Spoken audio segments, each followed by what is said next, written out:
시청자 여러분 안녕하십니까? VOA 모닝뉴스 시작합니다.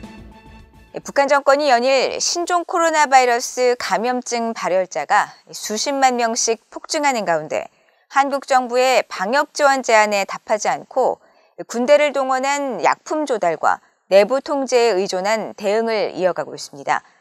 치료제 등 외부 지원 없이 2-3주가 지나면 대규모 사망자가 발생하는 단계로 들어갈 것이라는 전망이 나옵니다. 첫 소식 조상진 기자가 보도합니다. 북한 국가비상방역사령부는 지난 15일 오후 6시부터 16일 오후 6시까지 전국적으로 26만 9천여 명의 발열자가 새로 발생하고 6명이 사망했다고 밝혔습니다.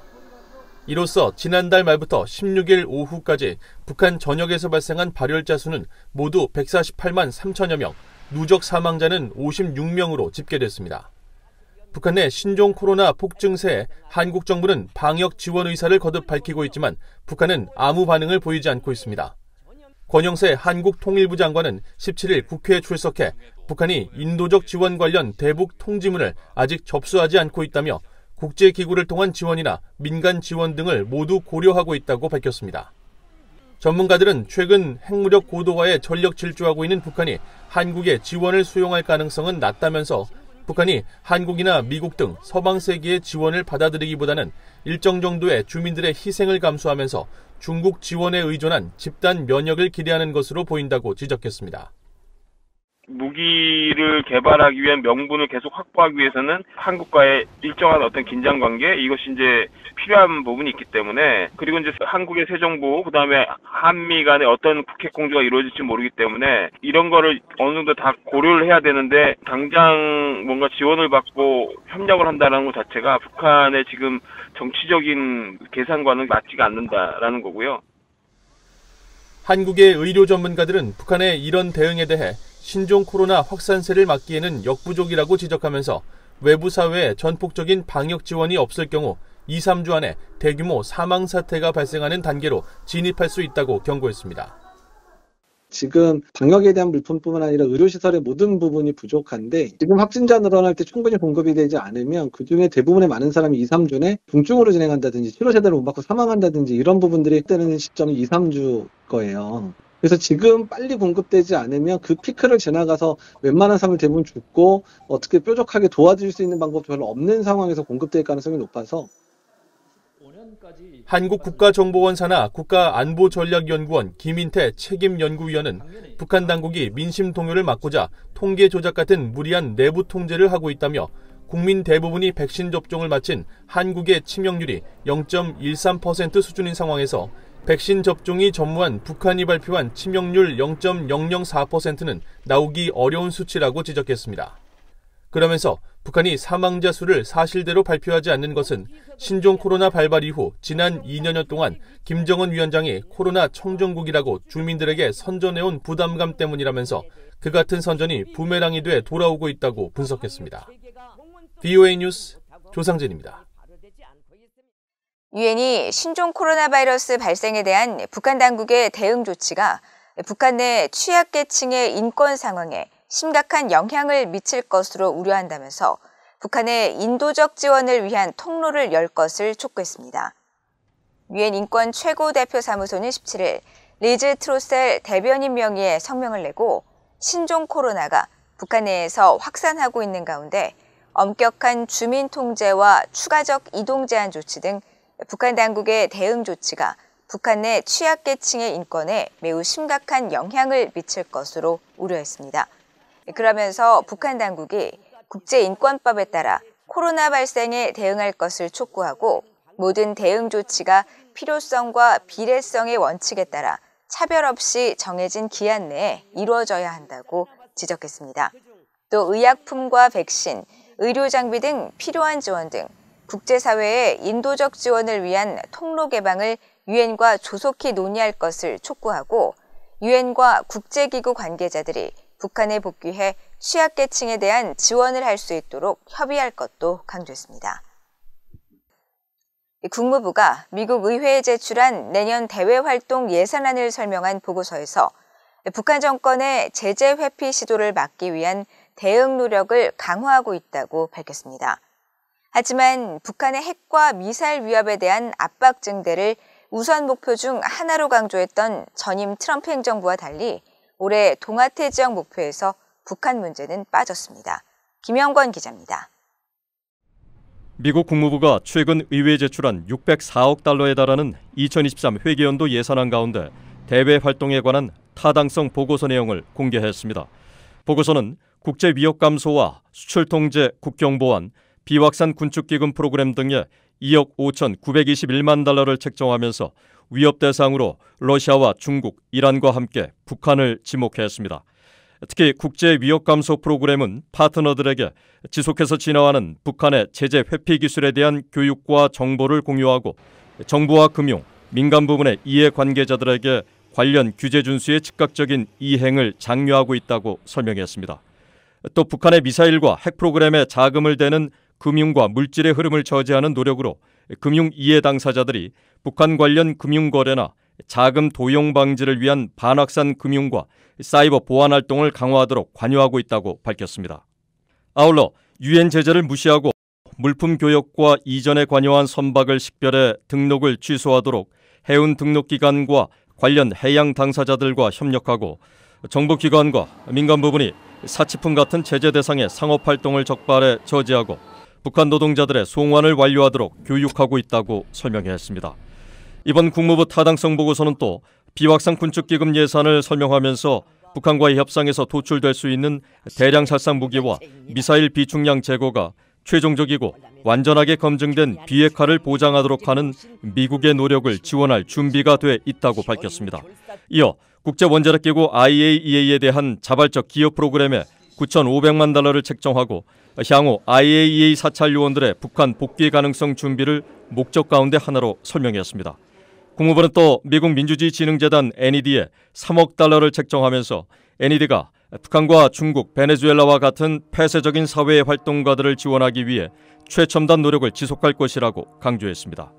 국무부는 그러나 동아태 지역에 대한 외국 지원 프로그램으로 11억 5천만 달러를 책정하면서 중국의 위협 대응과 동남아시아 국가연합 아세안과의 협력 확대 등을 강조했지만 북한은 전혀 언급하지 않아 전임 트럼프 행정부와는 사뭇 달라진 기류를 나타냈습니다.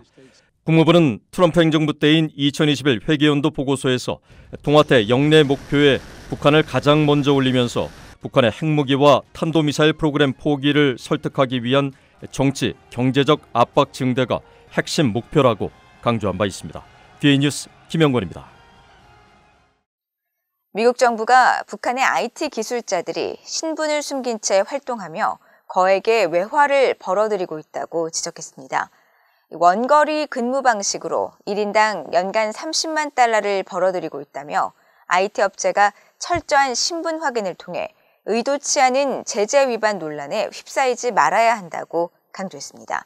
함지하 기자가 보도합니다. 미국 국무부와 재무부 연방수사국 FBI는 16일 공동으로 발표한 주의보에서 정보기술, IT를 활용한 북한의 새로운 수익 활동을 공개하며 관련 업계에 주의를 당부했습니다.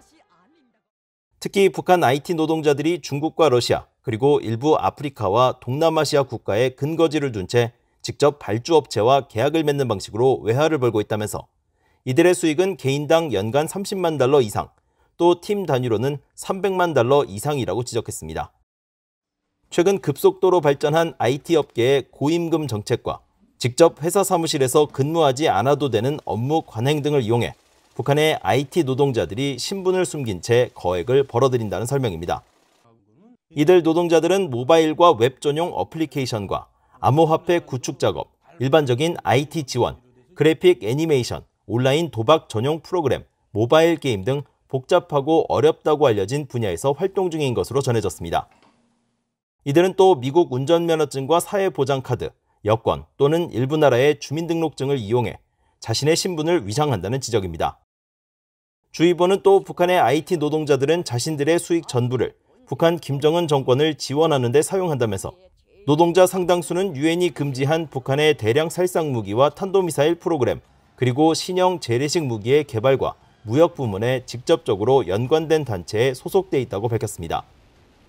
네드 프라이스 국무부 대변인은 이날 발표한 성명에서 북한의 IT 노동자를 고용하거나 지원하는 것은 지적 재산과 자료, 자금에 대한 탈취에서부터 명예실추와 미국과 유엔의 제재를 포함한 법적 결과를 아우르는 많은 위험성을 제기한다고 지적했습니다.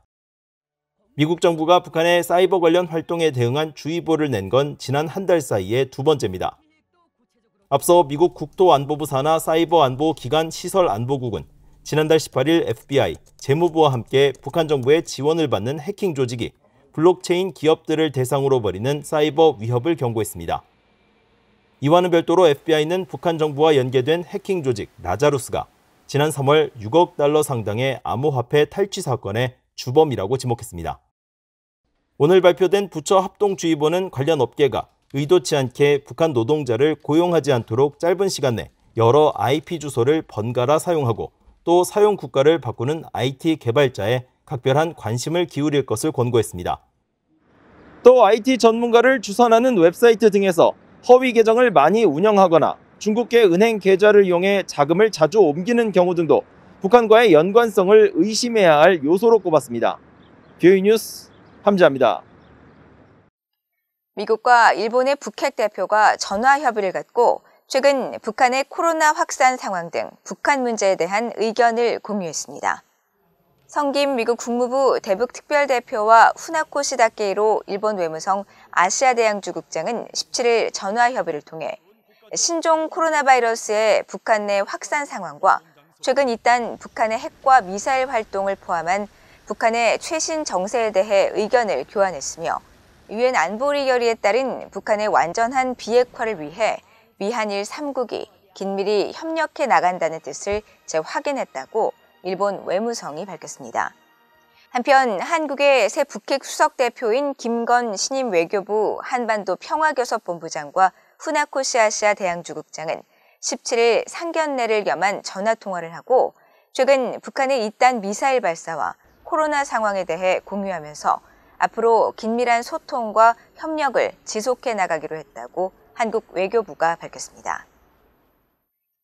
윤석열 한국 대통령이 17일 새 주미대사에 조태용 국민의힘 의원을 인선했습니다. 조태용 내정자는 1980년 외무고시 14회로 공직에 입문한 뒤 외교부 북미 1과장과 북미국 심의관, 북미국장 등을 역임하고 2006년 주한미군 방위비분담금 협상수석대표를 맡는 등 대미관계에 정통한 외교관으로 활동해왔습니다. 또 2004년 외교부 북핵 외교기획단 초대단장을 시작으로 2005년 9.19 공동성명 채택 당시 육자회담 차석대표로 활동하고 2013년 육자회담 수석대표인 한반도 평화교섭본부장을 역임해 북핵 등 북한 비핵화 문제에 밝은 것으로 알려졌습니다. 조 대사 내정자는 윤 대통령 당선 직후인 지난달에는 한미 정책협의대표단 부단장 자격으로 미국을 방문했으며 한국 정부는 최근 조 대사 내정자에 대한 주재국 임명 동의, 아그레망을 미국 측에 요청한 것으로 알려졌습니다. 이상으로 VOA 모닝뉴스를 모두 마칩니다. 시청해주신 여러분 고맙습니다.